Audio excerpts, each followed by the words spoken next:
Just thought we'd come back to the backside here and take a quick look at Summerbird.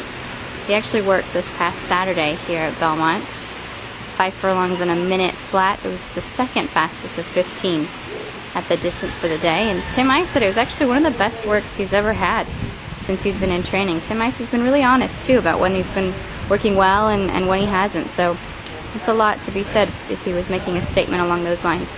He's going to have his final work coming up this Saturday here at Belmont. That's on the 26th. We'll try to catch that for you. And then he heads out in the Jockey Club Gold Cup as his next start before the Breeders' Cup Classic if everything goes according to plan. It's feeding time now, so he's excited waiting for his dinner, but he looks great and definitely not camera shy.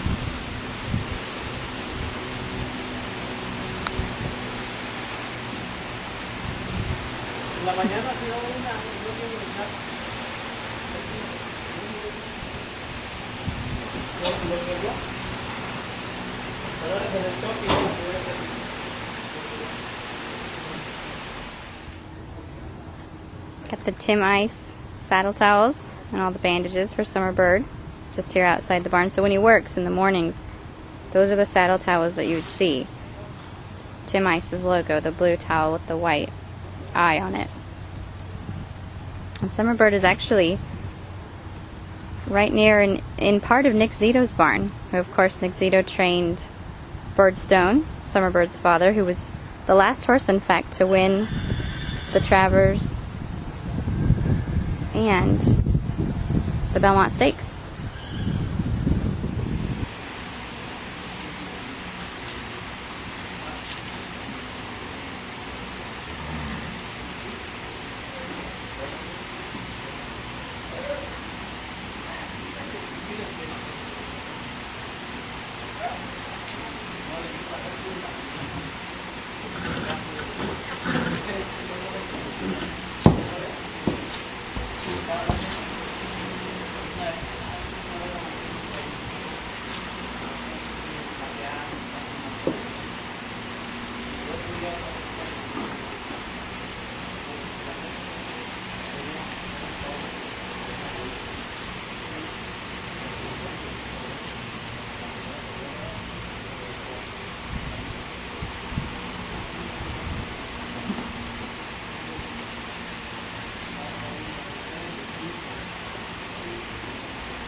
Funny.